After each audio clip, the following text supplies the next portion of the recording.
Welcome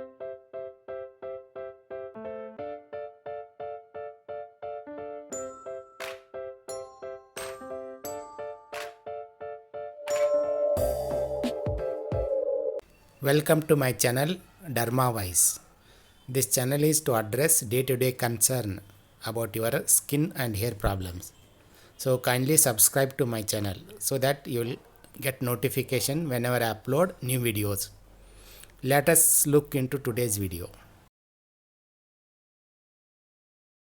Hello viewers. First I would like to wish a happy Diwali, the festival of lights.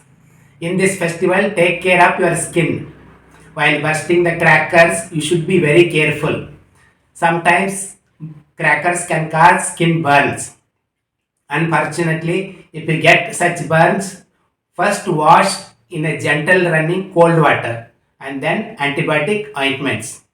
Crackers also can cause allergic rashes due to allergic contact eczema, irritant eczema. In those cases, you have to apply anti-allergic creams and take anti-allergy tablets known as antihistamines.